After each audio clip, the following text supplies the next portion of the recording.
जब आपको गीता अध्ययन के इस सेशन में आप सभी का स्वागत। जहां हम भगवत गीता के छठे अध्याय को राना सर से समझने का प्रयास कर रहे हैं। बात चल रही है अपने मन पर नियंत्रण की। अभी हमने पिछले जो दो श्लोक किए, श्लोक फिफ्थ और सिक्स, उनमें इसी बात पर बल दिया गया कि हमें अपने इंद्रियों को, अपने मन को वश में करना नितांत आवश्यक है। आज भी उसी को आगे लेकर चलेंगे। सर को प्रणाम और निवेदन कि आज के सेशन की शुरुआत करें। ओम वसुदेव सुतं देवं कंसचाणूरमर्दनम देवकी परमानंदम कृष्णं वंदे जगद्गुरुम। सभी को बहुत बहुत प्रणाम।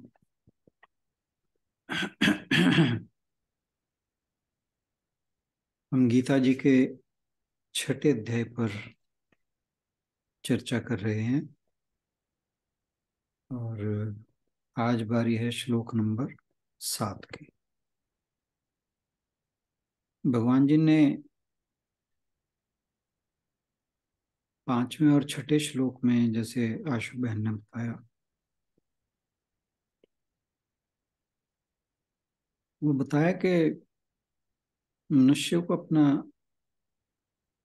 उद्धार स्वयं करना चाहिए, और अगर वो अपना उद्धार कर लेता है तो अपना मित्र है, नहीं तो अपना शत्रु है। और फिर उसी बात को आगे कहा कि जिसने अपने इंद्रियों को जीत लिया है वो अपना मित्र है, और जिसने अभी अपनी शरीर मन इंद्रियों को नहीं जीता है वो अपना शत्रु के ही समान है। तो इन श्लोकों में भगवान जी मनुष्य को अर्जुन के माध्यम से बता रहे हैं कि स्वयं को ध्यान आपको हमेशा स्मरण रखना चाहिए कि छठे अध्याय में भगवान जी ध्यान योग के बारे में बता रहे हैं। और ये जो शुरू के श्लोक हैं इनमें है कि किस प्रकार मनुष्य स्वयं को ध्यान में बैठने से पहले मानसिक रूप से तैयार करे। क्योंकि अगर मन शांत नहीं है, संयमित नहीं है, तो फिर ध्यान में जितना मर्जी समय लगा ले मनुष्य एकाग्रचित नहीं हो पाता।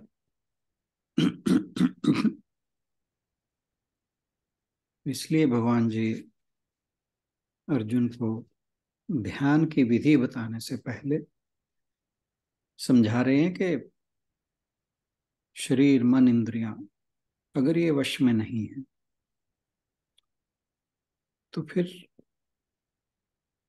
ध्यान धारणा जो है वो पॉसिबल नहीं हो पाती।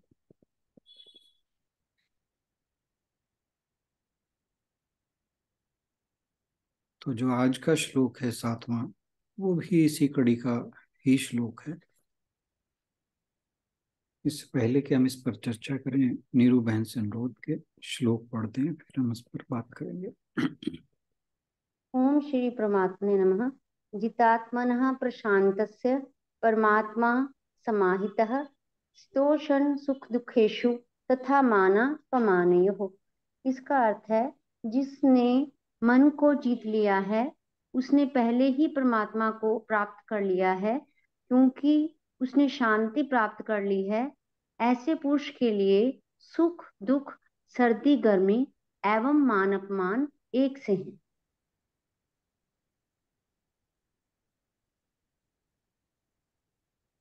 सबसे पहले हम इसका सेकंड पार्ट लेते हैं। शीतोष्ण सुख दुखेशु तथा मानापमानयोः। इसमें बताया गया है, ये आप अगर इन्हें ध्यान से देखें, शीत उष्ण सुख दुख मान अपमान। तो ये जो हैं ये सांसारिक द्वंद्व हैं।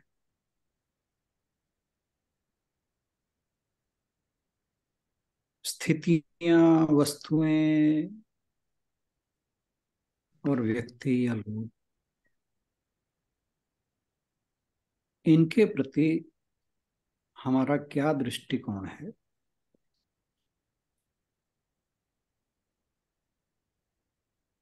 क्योंकि जब भी हमारे सामने प्रतिकूलता आती है तो हमारा व्यवहार कुछ अलग होता है, जब अनुकूलता आती है तो व्यवहार अलग होता है। जब दुख आता है तो हम सब सोचते हैं कि हम दुख के कारण निराश हैं, और जब सुख आता है तो सुख के कारण उछलने लगते हैं, उत्तेजित हो जाते हैं। वास्तव में हमारे निराश होने या उत्तेजित होने का कारण दुख और सुख नहीं है। क्योंकि जब तक हम दुख और सुख को कारण समझेंगे तब तक निराशा या उत्तेजना बनी रहेगी।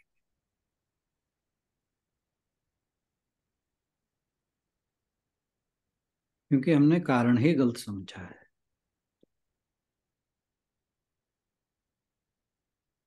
जब हम सुख को अपना लेते हैं, सुख के साथ अपने आप को आइडेंटिफाई करते हैं, तो उससे उत्तेजना हो, दुख से नहीं होगी।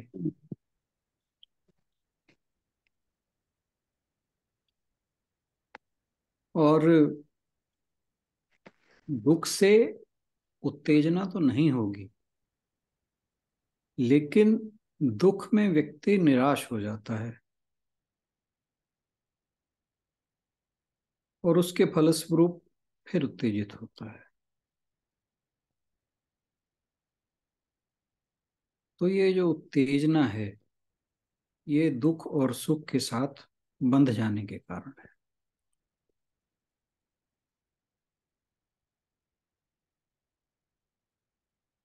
जब तक हम सुख दुख के साथ बंधे रहेंगे, तब तक हमारी परेशानी कम नहीं हो सकती। क्योंकि सुख दुख आते जाते रहते हैं। कोई भी दुख या सुख सदा नहीं बना रहता। जो सिद्ध व्यक्ति है, सिद्ध पुरुष है, वो भी बीमार पड़ता है, उसकी भी मृत्यु आती है। लेकिन उनकी मानसिक स्थिति हमारी मानसिक स्थिति से बिल्कुल भिन्न होती है।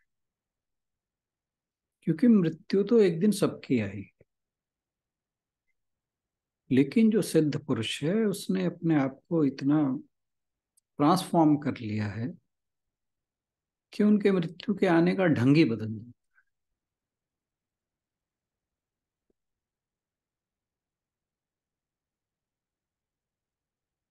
बुद्ध के मरने के समय की बात है। बुद्ध बुद्ध मरने के बिल्कुल करीब हैं। एक भिक्षु बुद्ध से पूछता है कि आपको क्या बहुत पीड़ा हो रही है? मुझे आपको देखकर बड़ा मेरा मन दुखी हो रहा है। थोड़े समय बाद आप हमारे बीच नहीं रहेंगे।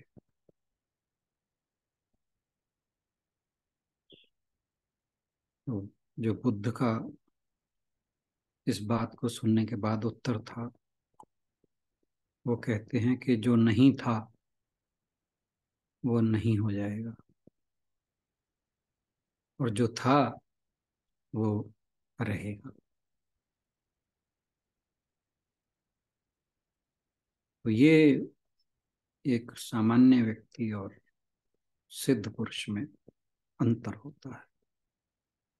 मरना सबको है,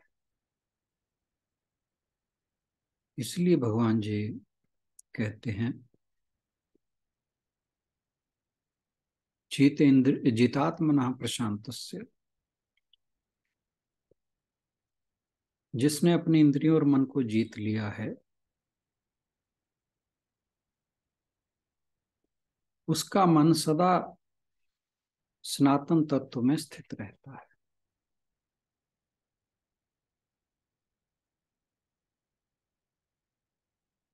जो गर्मी में, सर्दी में, सुख में, दुख में, मान में, अपमान में शांत रहता है, परमात्मा उसके लिए समाहित है, नित्य प्राप्त है, ऐसे जैसे वो कहीं गया ही नहीं।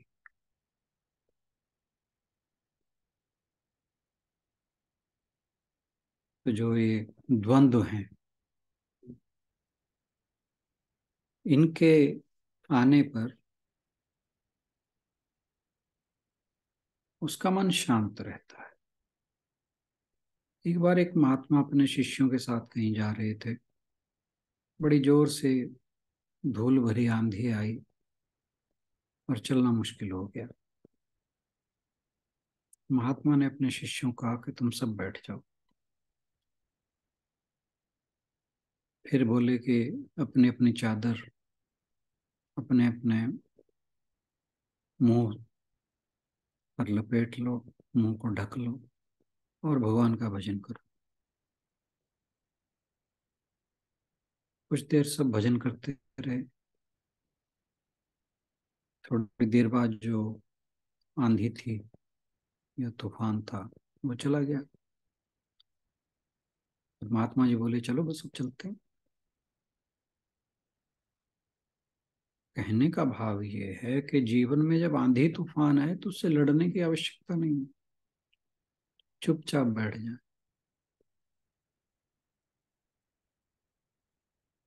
कई बार कुछ ना करना भी कर्म होता है।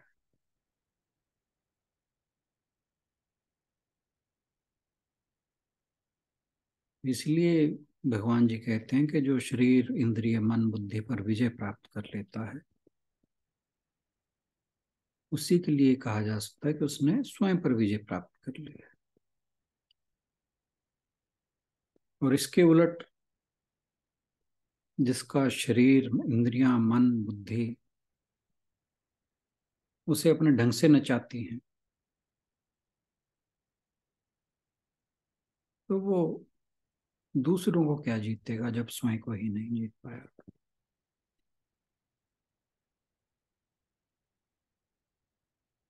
मनुष्य की एक आदत है कि वो हर परिस्थिति को अपने अनुकूल ढालने के लिए ही सारा प्रयास करता है, लेकिन अपने शरीर, मन, बुद्धि और इंद्रियां इनको अपने अनुकूल न ढालकर इनके हिसाब से चलता है। दूसरों को तो या परिस्थिति को तो वो सोचता है कि मेरे अनुकूल हो जाए, लेकिन स्वयं इंद्रियों के, मन के और बुद्धि के अनुकूल चलता है। इसी कारण वो इस अनुकूलता और प्रतिकूलता इसमें ही झूलता रहता है, एक पेंडुलम की तरह। कभी अनुकूलता आती है, कभी प्रतिकूलता आती है। परिस्थितियां, व्यक्ति अगर अनुकूल हुए तो मन को ठंडक मिलती है, शीतलता आती है, और अगर प्रतिकूल हुए तो बहुत दुख होता है, बहुत पीड़ा होती है। तो इस कारण वो शांत नहीं रह पाता। और ये होगा कब? ये तब तक होता रहता है जब तक मनुष्य की इंद्रियां बहिर्मुखी होती, विषयों में विचरण करती रहती। जो जितेंद्रिय है वो हमेशा, चाहे परिस्थिति अनुकूल हो या प्रतिकूल, उसमें संभाव रखता है। और जिसे ये संभाव प्राप्त हो गया उसने परमात्मा को भी प्राप्त कर लिया। क्योंकि परमात्मा का एक लक्षण निर्विकार होना भी है, जिसमें कोई विकृति नहीं आती, जिसमें कोई चेंज नहीं आता, उसे परमात्मा कहा जाता है। जब संभाव आ जाता है तो यह परमात्मा के पास होने का, परमात्मा को प्राप्त करने का या परमात्मा होने का लक्षण है। गीता जी में तो दूसरे अध्याय से ही शीत और उष्ण के लिए समभाव में रहने के लिए कहा गया है।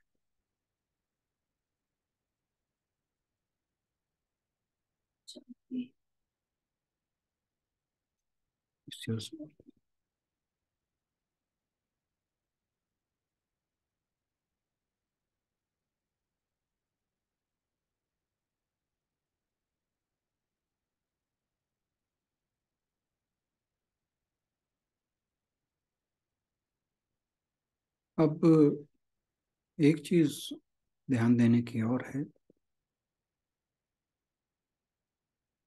कि जब भी प्रतिकूलता आती है, स्थितियां हमारे अनुरूप नहीं होती,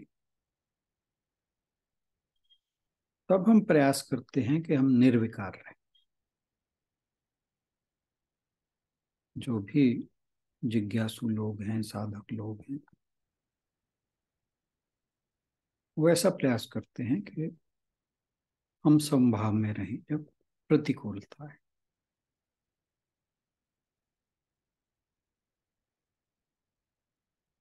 लेकिन अनुकूलता में हम इस बात पे ध्यान नहीं देते कि विकृति नहीं आनी चाहिए।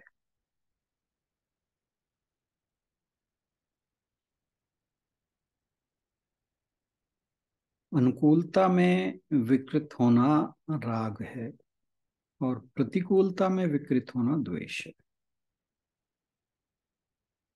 तो जो अनुकूलता में समता नहीं रख सकता वो प्रतिकूलता में भी समता नहीं रख सकता। हम दुख में तो सदा सोचते हैं कि शांत रहें, क्योंकि दुख से बचना चाहते हैं। लेकिन यही स्थिति, यही मानसिक स्थिति हमारी सुख के समय नहीं होती। सुख में सुख का उल्लास या उत्तेजना हमारी शांति को भंग करती है।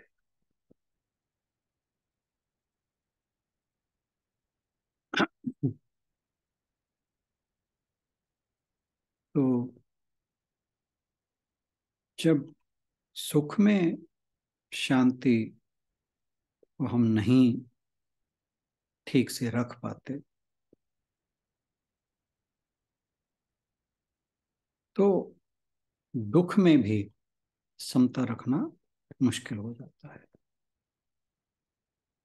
क्योंकि सुख से होने वाला उल्लास हमें इतना आकर्षित करता है कि हम ये भूल जाते हैं कि ये जो उत्तेजना है, उल्लास है, इसका अंतिम परिणाम तो दुख ही होगा।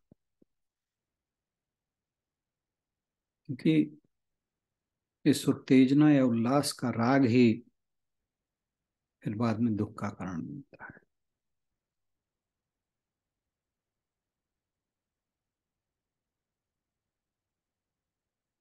तो अगर ना तो राग हो ना द्वेष हो तो फिर ना, जब मिलने में कोई सुख नहीं तो छीनने में भी क्या दुख होगा। लेकिन ये समता आए कैसे?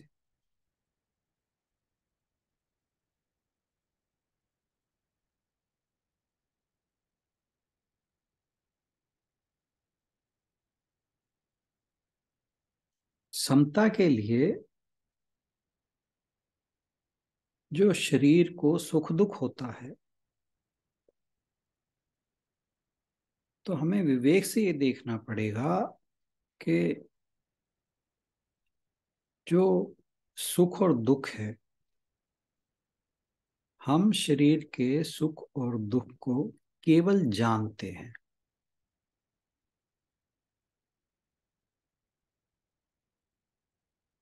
वह सुख दुख हमें नहीं होता, हम यानी उस सुख दुख के केवल दृष्टा मात्र होते हैं। ये कब पता लगेगा? जब विवेक जागेगा।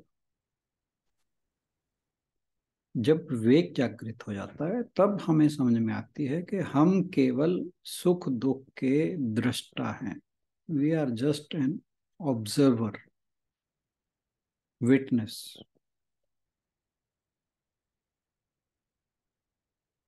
ना कि भोक्ता।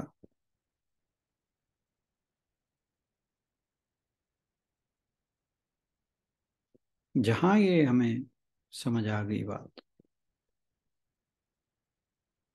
फिर हम सुख दुख के साथ आइडेंटिफाई नहीं करते।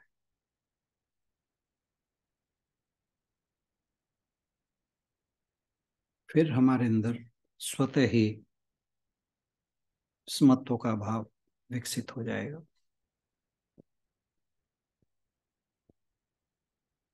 एक दोहा है, दुख में सुमरण सब करें, सुख में करे ना कोई, जो सुख में सुमरण कहे दुख काहे को होए।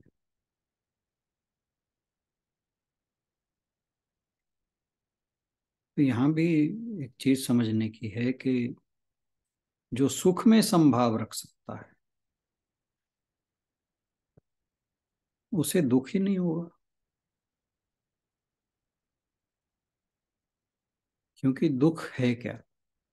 सुख के अभाव का नाम। तो अगर सुख में संभाव है तो सुख का अभाव कैसे होगा? तो सुख के प्रति जो आसक्ति है, ये चीज ध्यान रखने की है कि सुख के प्रति हमारी आसक्ति ही दुख का कारण है। इसलिए भगवान जी गीता में बार बार संभाव पर जोर देते हैं।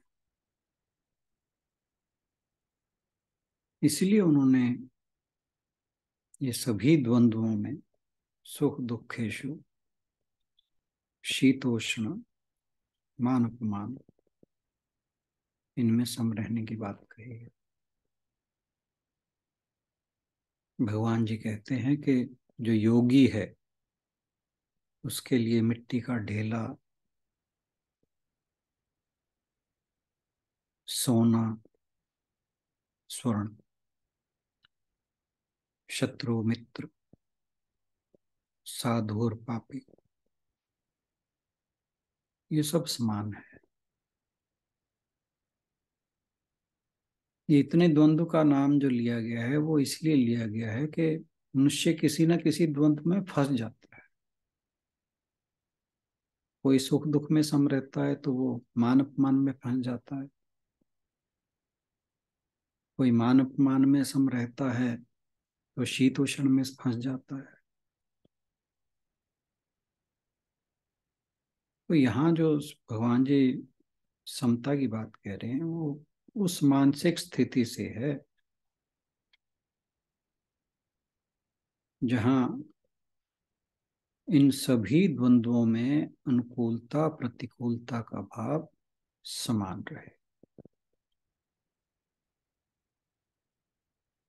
अब यहाँ पर जो कहा कि भाई मिट्टी का ढेला और स्वर्ण दोनों समान है, इसका मतलब ये नहीं कि भाई बाहर जैसे मिट्टी का ढेला फेंक दिया तो स्वर्ण भी ऐसे ही फेंक देगा। व्यवहार में तो व्यवहार की बात नहीं हो रही, ये कि आपने उसको समझना कैसे। व्यवहार में तो स्वर्ण को उसको सेफ में ही रखा जाएगा।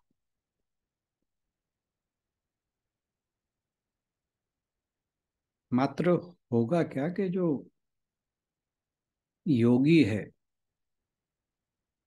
उसको स्वर्ण के आने जाने से कोई दुख नहीं, कोई शोक या हर्ष नहीं।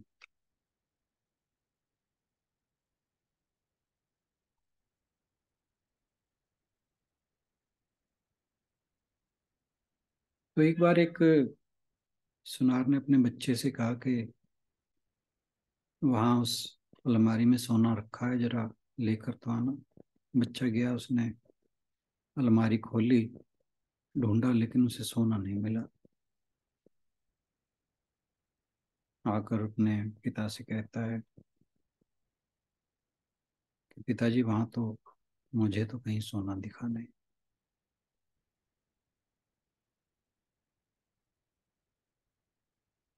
पिता ने कहा चलो देखते हैं। अब सुनार वहां देखा तो वहां कंगन पड़े थे, कुंडल पड़े थे, नेकलेस था। तो पिता ने बालक को कहा कि बेटा, ये सब सोना ही तो है।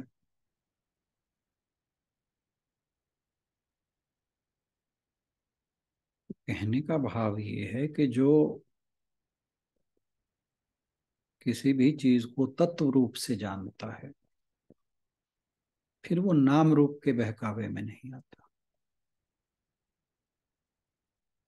वो जो सुनार है वो जानता है कि ये सब कुंडल, कंगन, नेकलेस, ये जितने भी आभूषण हैं, ये सब तत्व रूप से सोना है, स्वर्ण है। केवल नाम रूप का भेद है। किसी का नाम कुंडल है, किसी का कंगन है,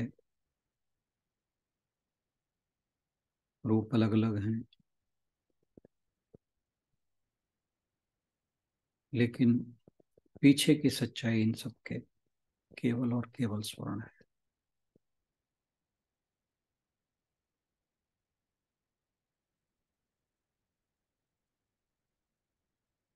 जितनी भी विषमता है, जितनी भी हमें चीजों में भिन्नता नजर आती है, अनेकता नजर आती है, वो केवल सांसारिक है। जो पीछे का तत्व है वो समता है।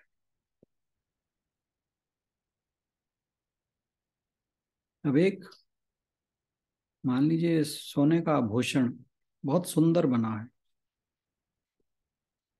और एक बड़ा बेतरतीब से बना हुआ है, लेकिन उसका वजन ज्यादा है। तो सुनार के लिए इम्पोर्टेंस जो है वो उसकी शक्ल की नहीं है।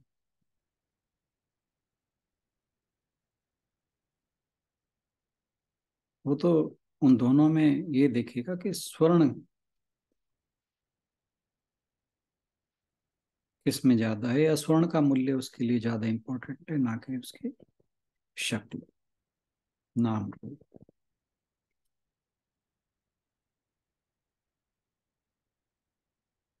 उसके लिए स्वर्ण के आभूषणों में कोई भेद नहीं है। तो हमें जो इस संसार में भेद नजर आते हैं, उसका कारण है कि हम तत्व रूप से सच्चाई को नहीं जानते। इसलिए हम सदा असंतुष्ट रहते हैं, क्योंकि हम भेदभाव करते हैं। जिनसे हमारी एक्सपेक्टेशंस होती हैं वो पूरी होती हैं, वो हमें प्यारे लगते हैं। जिनसे नहीं होती वो हमें प्यारे नहीं लगते, शत्रु जैसे लगते हैं। जो हमारी इच्छाओं की पूर्ति में कोई बाधा बनते हैं, वो शत्रु समान लगते हैं।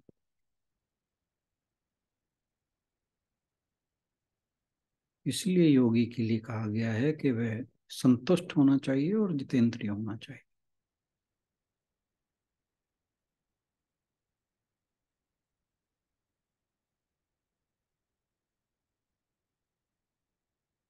तो हमें करना क्या है कि हमें इस संसार में भेदभाव से दूर होना है।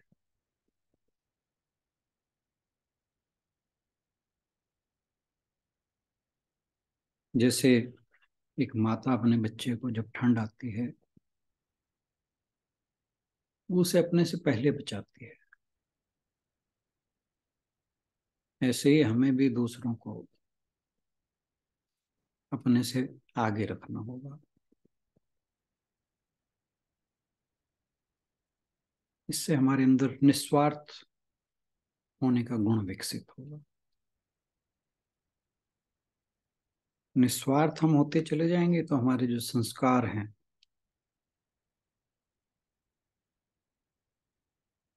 उनके जो इम्प्रेशंस हमारे चित्त पर पड़े हैं वो धीरे धीरे खत्म होते चले जाएंगे।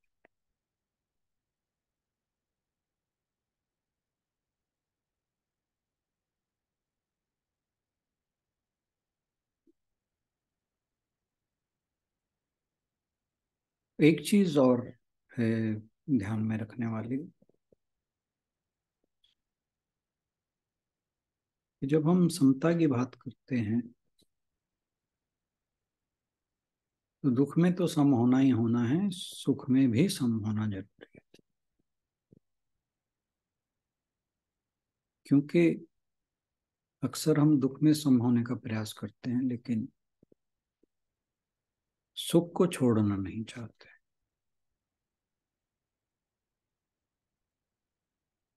क्योंकि हमारी जो रियल नेचर है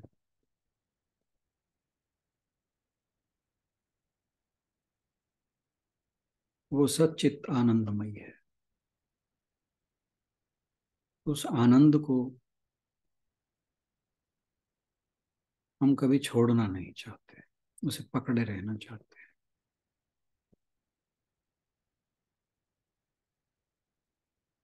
इस विषय पे एक बड़ी प्रसिद्ध कविता है, मैंने पहले भी सुनाई थी, विलियम ब्लेक की eternity. He who binds to himself a joy does the winged life destroy, but he who kisses the joy as it flies lives in eternity's sunrise. तितली के बारे में है कि जो उसे देख के जितनी देर देखता है और खुश रहता है वो ज्यादा ठीक है, बजाय जो उसे पकड़ता है। हमें सुख में भी सम होना सीखना चाहिए। आज के लिए तो बहुत बहुत धन्यवाद।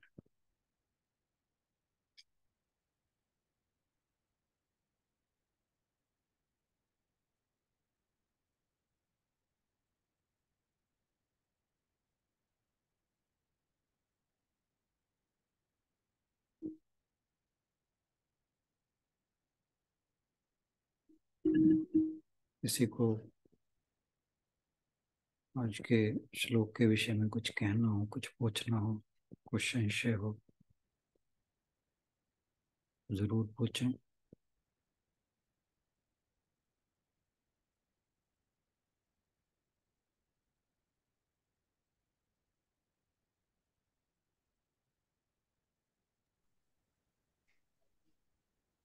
चलिए फिर हम समापन कर बढ़ते हैं। ओम पूर्णमदः पूर्णमिदं पूर्णात् पूर्णमुदच्यते पूर्णस्य पूर्णमादाय पूर्णमेवावशिष्यते। ओम शांति शांति शांति। हरि ओम। सभी को बहुत बहुत प्रणाम और आज की चर्चा में शामिल होने के लिए बहुत बहुत धन्यवाद। सभी की ओर से राणा सर का भी बहुत बहुत धन्यवाद। कल मिलते हैं भगवत गीता के नेक्स्ट सेशन में। Thank you everyone.